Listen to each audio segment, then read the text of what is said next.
Nasa baba. Sa taas mo. Normal naman.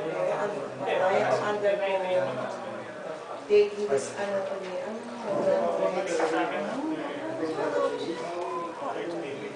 Yung Pacific Ocean, pagkasaksawa.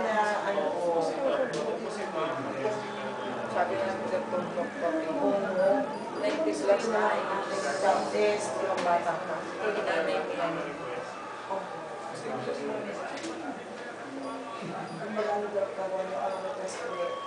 Tapos ang gumigari.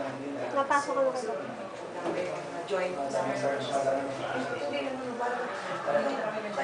Kaya kasi sabi na, yan po.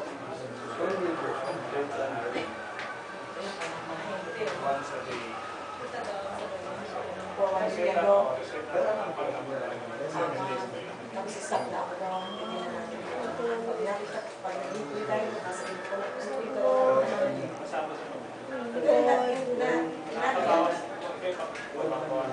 Kung nag-exercise ako doon, I wake up early in the morning just to do my exercise.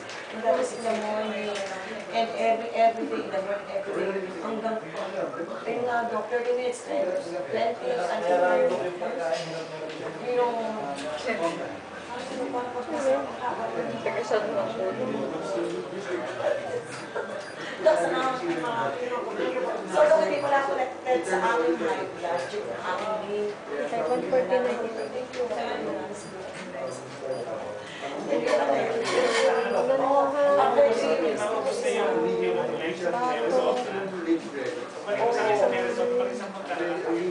at ang akin naman Lopez, continue eat every day, same half tablet a day. Femoral. Yung femor mo. Yun yung isa. Yun yung isa. Femoral mo.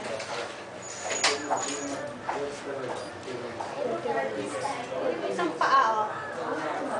Tapos isa yung isa.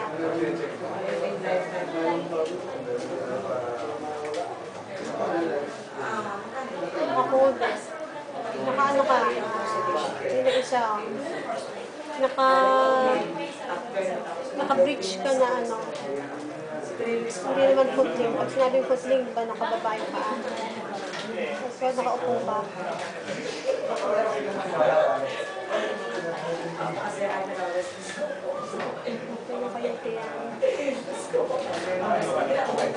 Wala pa naman acceptable weight gain for sa baby. Wala pa naman acceptable weight pagka 22 weeks. Pagka lang, pag mga 26 weeks na, di ba, pag mga 26 weeks lang, saka merong weight na requirement for baby. Pero pag mga 20 weeks, 22, 23 lang. Wala pa yung sabihin, ay, maliit ang baby, ay, hindi maliit ang baby. Hindi, wala pa yan. Ang meron na yan, ayan, tiyan yan. Ang meron na yung pag ano, ang meron na yung pagka mga 26 weeks na paano yan.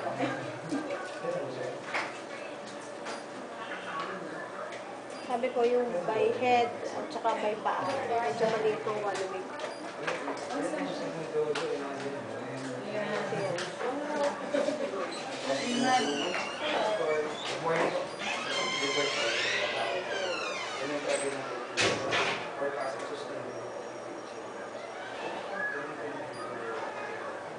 For 400 grams approximately.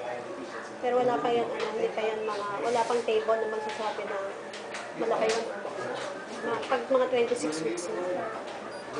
Okay? Sabi ko, suhi siya. Kasi yun pa ang ulo sa taas. Baba, nandili pa. Kaya tayo pagilin, saka yun pa yung paa niya. Yun, naka-fold. Yung hita, naka-fold doon. Hindi. Hindi ba makikita? Kasi dapat nakatiwangwang pataas. Pagka ganito, nakaganyan siya. So, yung isang kamay na busy. Yan. Ito ang isa. Yan. Habang yan.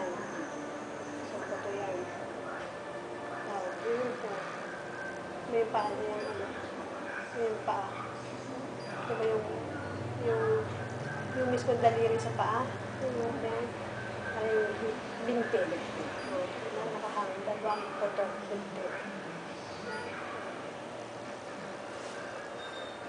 Tapos, wala naman dito sa baba. Hindi naman namumulo.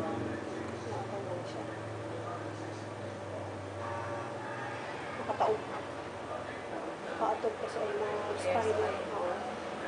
Seryoso sa baba. So, nakataob siya. Hindi yung kamay. Hindi yung daliri sa akin. Ito. Ayaw pa magpakita.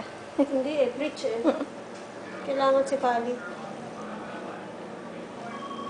Kasi pagka ganyan, nakaano lang siya. Ito naman.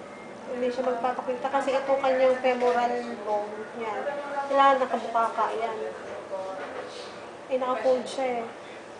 Para ba siya nakaganyan siya o naka-fold siya ganyan. Nakaganyan siya pala. So, hindi siya magpapakita pag ganyan. So, kailangan umano siya. Mag-rotate siya, pumunta siya dito para yung paa niya nakaganon sa ibabaw. So, pag nag-open siya sa taas, makikita mo kung ano